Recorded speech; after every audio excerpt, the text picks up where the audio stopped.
What do you think is the worst sin that anyone could ever commit? Lots of things probably come to mind pretty quickly. Murder, hurting a child, lying and cheating. Without a doubt, those are all horrific sins. But C.S. Lewis says they're not the worst sin we humans can commit. Now consider yourself warned. This is a sin that every single one of us struggles with.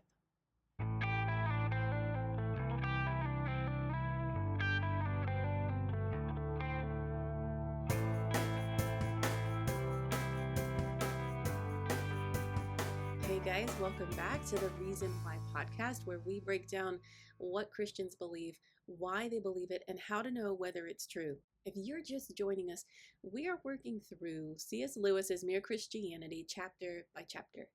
We have moved from asking whether God exists to whether Jesus is who he claimed to be. And now we are looking at Christian behavior, how Christians are called to live and why.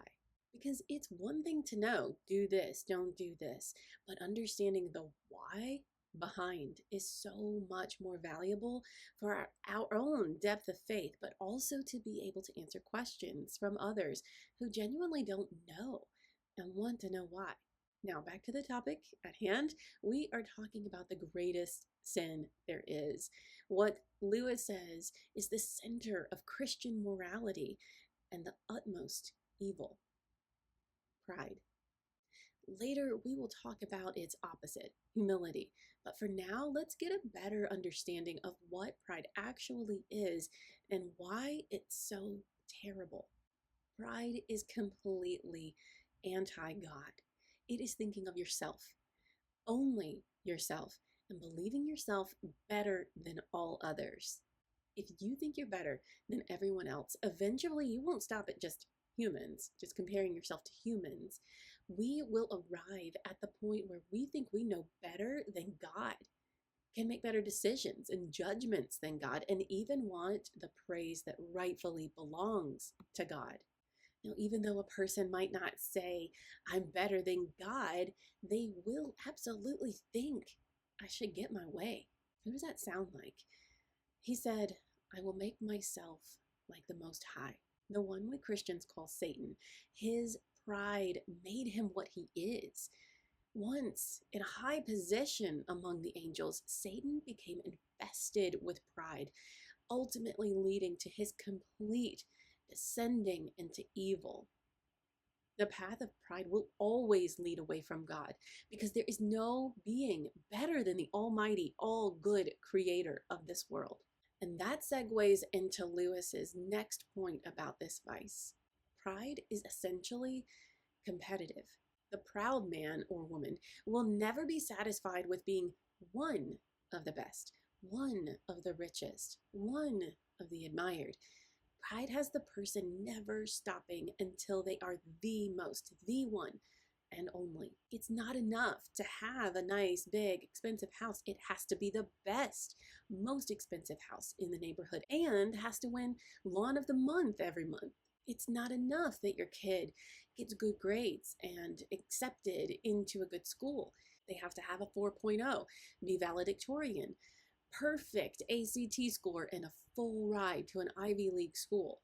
Lewis says it is the comparison that makes you proud. Being rich doesn't make the proud man happy, but being richer than somebody else might do it, though, temporarily.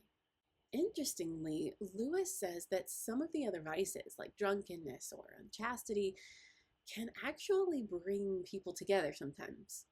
Even though it's not for good or moral reasons, they'll get together and laugh and even be genuinely friendly. Pride, however, never will bring anyone together because pride is enmity. Enmity is the foundational state of being an enemy, but not just any enemy, a deeply rooted, actively oppositional, full of hatred, hostile, and desiring your ill will enemy. But pride doesn't just cause enmity between humans, which is terrible itself, and sadly, we can witness that playing out in front of our eyes every day right now. Like we said earlier, it causes enmity between the person in God. If we are proud, then we think we are the best. Therefore, how could we ever truly love and worship a God who must be better than us? Lewis says there are some who claim to be Christians, but who are so steeped in pride that they are actually worshiping a God of their own making, an imaginary God who approves of them and thinks they are far better than other ordinary people. Jesus actually says something about these so-called Christians in the Bible. He warns that there will be people who look religious, moral, good even, and do impressive things in his name, yet never truly know him. And to those proud hypocrites, he will say, "Depart from me. I never knew you." These people knew about and believed in God and Jesus, but not really, because truly following after God should make us humble, not swollen with pride as we rattle off the list of all the things we've done for him. And that is the test, Lewis says, that we can know we're not eaten up with pride. When you think about God and being in his presence, do you forget about yourself? Do you become as a worm next to the God of the universe? Don't get the wrong idea. Humility is not thinking you're worthless, but rather that God is worth all. That's a good test to see, are you submitted to God, or are you standing before him as an enemy? Lewis wants us to be aware that pride is a spiritual cancer. He says that our enemy Satan actually doesn't care so much if we overcome the other vices and become more virtuous, just as long as we are proud about it and think we're better than others. He knows that's the thing that keeps us spiritually dying. Lewis actually wrote a whole other book about this concept called The Screwtape Letters. It's one of my top favorite books of all time. It's written in an interesting way. A senior demon is writing letters to his nephew, giving him advice on how to tempt and torture the human he's assigned to. It's pretty short, so if you can, I highly recommend giving it a read or listen. At this point in the chapter, Lewis talks about 4 misunderstandings regarding pride, so let's take a look at those. First, being praised for something and having a pleasant feeling about it is not necessarily pride. Maybe you used your gifts and talents and accomplished a task well. Or for whatever reason, someone you love and cherish compliments you and it makes you feel all warm inside. This feeling pleased at having done well, or that being seen by the one you wanted to please, is different than pride, as long as it doesn't turn into thinking, I'm such a good person because I did this thing, or thinking, I'm a better person than Susie Q over there because of what I did. Lewis goes on to explain that this pride is different than the more simple vanity, and that vanity is only concerned with getting the praise, admiration, and attention from others, whereas the proud man thinks himself so far above everyone else that this praise from others is not even a blip on his radar because other people are so insignificant and simple to him. Now, this doesn't mean that vanity is okay and fine to have. It's not. We should not be desiring praise, and it certainly shouldn't be a driving force for us to do anything. Lewis just points out that it is still not as far gone as pride. The second misunderstanding is having pride about others. So being proud of your children, proud of who your father is, or proud of what your friend has done. This is not generally the sin of pride we're talking about. Now, I mean, we've all heard people who name drop all the time. They're well-known friends or relatives in positions of power. Do you know who my father is? So the difference here is clear. A warm-hearted admiration for the ones we love. The key, Lewis says, is as long as that pride or admiration is not more than your admiration for God, you're not falling into the sin of pride. Third misunderstanding, pride is not a sin in God's eyes because he's just uptight and jealous or proud or has a sensitive ego. No, he knows what's best for us, and that is to truly know him. Knowing him will automatically make us humble, relieved, and at peace. In Lewis's words, It's our own sense of dignity which has made us restless and unhappy because it's a false self. Knowing God is like a drink of cold water in the desert. The fourth and last misunderstanding about pride is the mark of a truly humble person.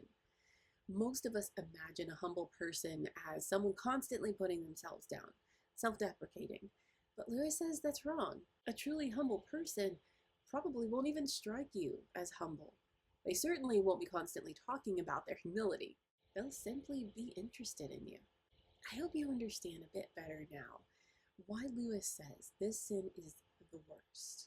You can be doing all the right and good things, but still be on the wrong path because in your heart, it's all about you. And well, at least I'm better than so and so. Lewis says the first step in acquiring this precious humility is realizing you're proud.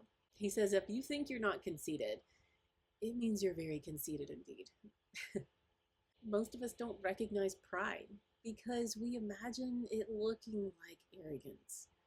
But Lewis says pride often shows up as comparison. We compare our intelligence, our parenting, our politics, our appearance, our theology, our success.